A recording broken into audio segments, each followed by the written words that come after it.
Well, to set this up, please. To set this up, Jack, you are a big Jerry Krause fan, right? And yeah, absolutely. And Carm, not so much. So I think this might make for some good podcasting here. Well, Jack, let me ask you something. What particularly do you think that Jerry did well? Let's just start there. I want to know what do you think his best attribute as a general manager was? Let me ask you this. Let me answer your question with a question. Okay. All right. I just want to talk a little bit about Jerry Krause and think a little bit about him. Okay. When he arrived in 1985 as GM, the only person who was on the team who won a championship as a player or coach was MJ. And obviously there's the asterisk, right? That's the huge, enormous, he got everybody but Michael, which is like saying I built a house without doors and walls. And I get that. Absolutely. But I think we all agree that the Bulls were great because they were a great team. And it wasn't just Michael. We would have eventually won 1, 2, 3. We would not have won 6. Jerry got everybody from the top down, right below MJ. Right.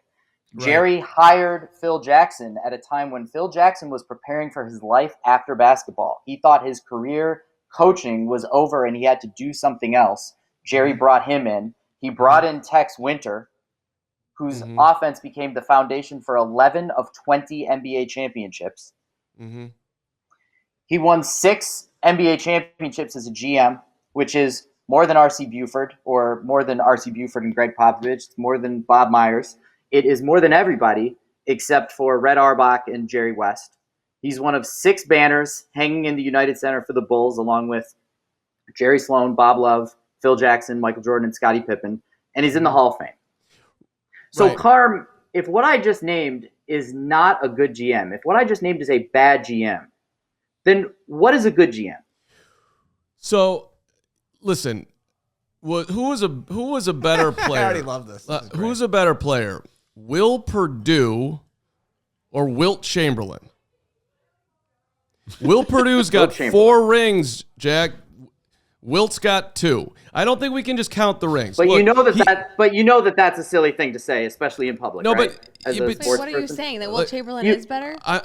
Jack's doing hold on. You know that's a silly thing to say, right? Why? In public, because Wilt Chamberlain is the best player on his team, and Will Perdue was a backup center. They're not judged in the same way, so you know that's a silly thing to say. Well, but the point is that everybody likes to argue the 6 rings for Jerry. And the whole point that I made the entire time that he was the GM of the Bulls is that if he didn't have Michael, he would never win anything.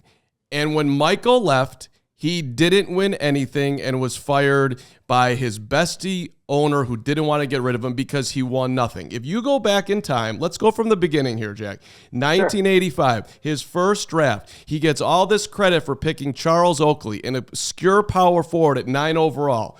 I'm just going to go ahead and preempt you. Not great in the draft. Let's move on.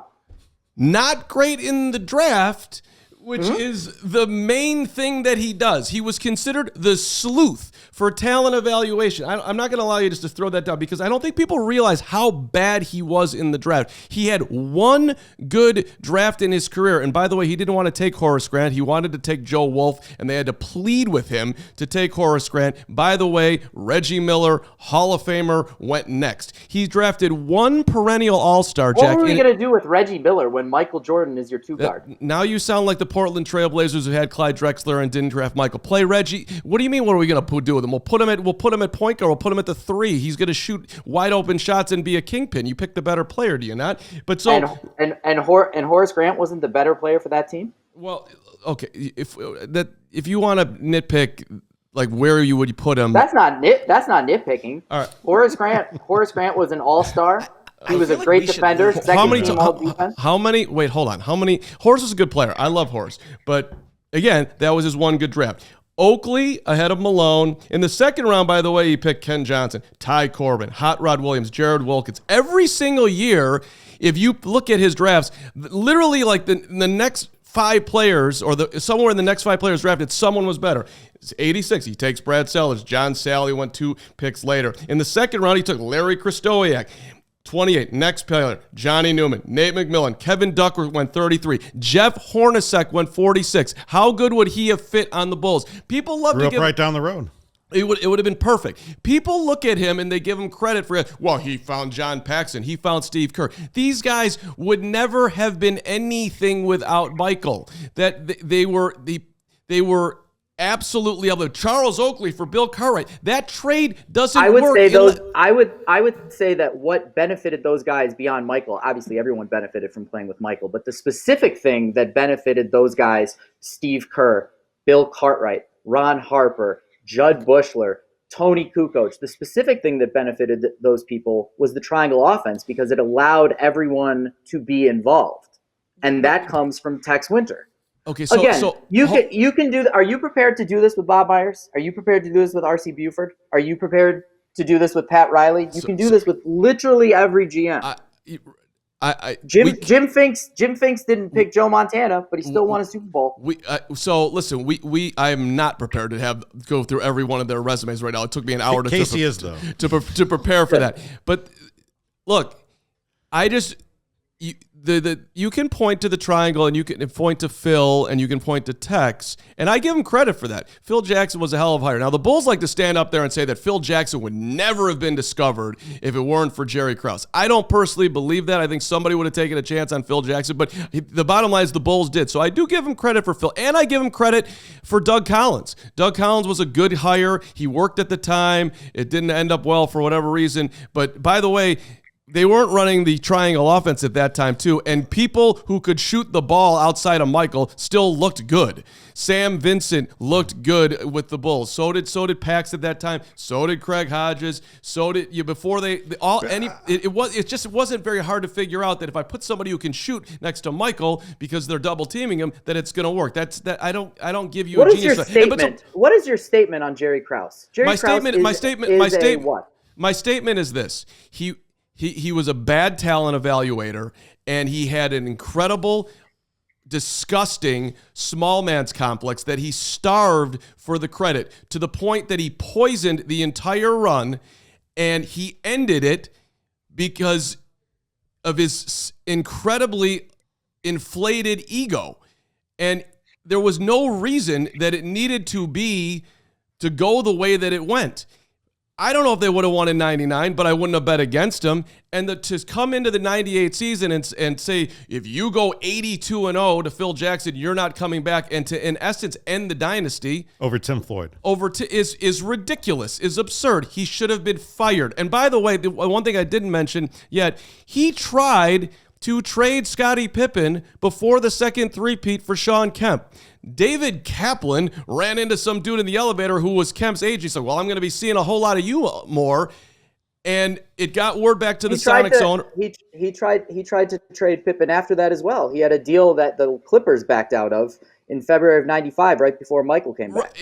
Right. He nearly cost him 3 titles, Jack. That's true. Why are your point is that you don't like Jerry Krause, and therefore Jerry Krause's flaws are greater than his strengths. That's your point. Your point. Can I throw a couple more of his strengths in, right? Sure. My point is that he's a bad. Your point, Carm, is that Jerry Krause is a crummy guy who was mean and a bully and soiled things. I want to read you a little something. This is from Scottie Pippen's memoir, Unguarded. Okay. Surprise. I don't know better than I was expecting. Here's what I want to read you. Okay, go ahead. Do you think Scottie Pippen sold more books or more bottles of bourbon, by the way? By the way, I don't know, but after reading the book, I drink the bourbon. All right, this is what he says. I realize now that plenty of times when Michael and I were critical of Jerry Krause, we should probably have pointed the blame at Jerry Reinsdorf.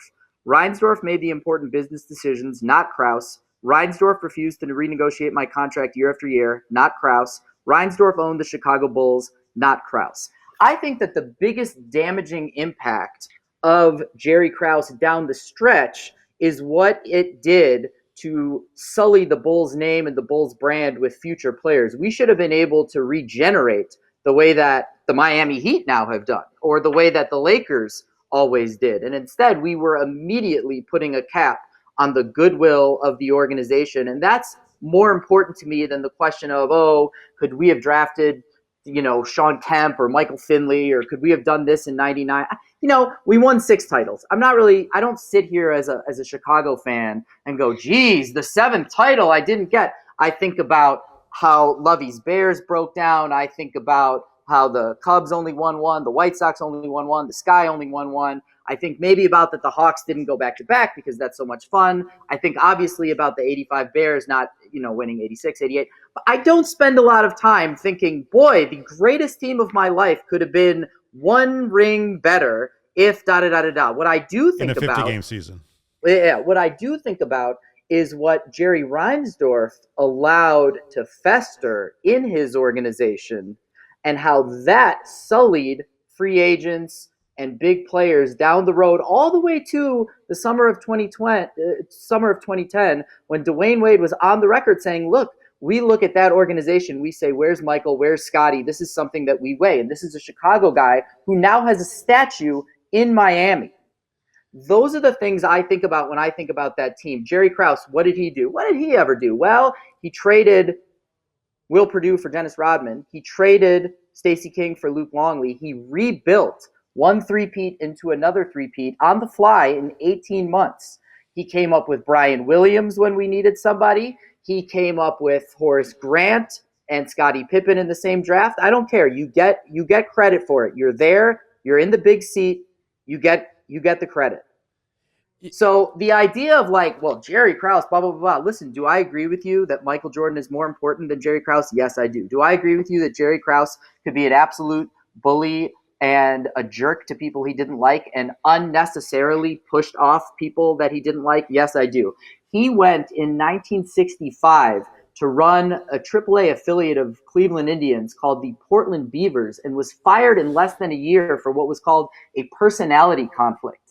He came in with Dick Motta, and Dick Motta sent him packing.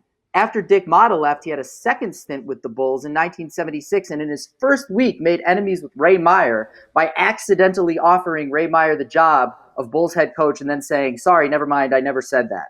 And he was fired in less than a year. Jerry Krause has pissed people off everywhere he has gone. In 1990, before any titles, Ben Jarofsky of The Reader wrote this great profile called Nobody Cheers for Jerry Krause. This is not like big news that Jerry Krause is a surly man. He even possibly made up the fishing story about Tim Floyd. So there are a lot of issues there. I agree with them all, but the point is he built a team that won 6 titles. How did he do it? What is he responsible for? I don't really care to get nitpicky on 6 championships. Jack, listen, I appreciate the conversation. I think we can get to a point where we both agree, if you'll agree with this. Do you agree that if Jerry Krause never had Michael Jordan, the overwhelming evidence would tell you that he never would have won 1 title? Would you agree with that? The overwhelming evidence would agree. It would be. Sure, it would be, I'll give you that. Thank you. That's the hypothetical. That's the hypothetical of hypotheticals. I can leave. That's fine. As long as we can agree on that. The dude wouldn't have won shit without MJ, which is why the fact that what he did to the organization, which you just underlined, by the way, you don't have to clip anything I said from this whole thing. You just outlined my argument for me better than I did. That was fantastic. So look, which is why I'm bothered by the dude. He starved for credit. Do you agree, Carm? Do you agree that the Bulls won 6 championships and not 4 and not 2 because of the moves that Jerry Krause made? No, I don't. Because well, that's ridiculous. Well, it's not. That's a ridiculous thing to say.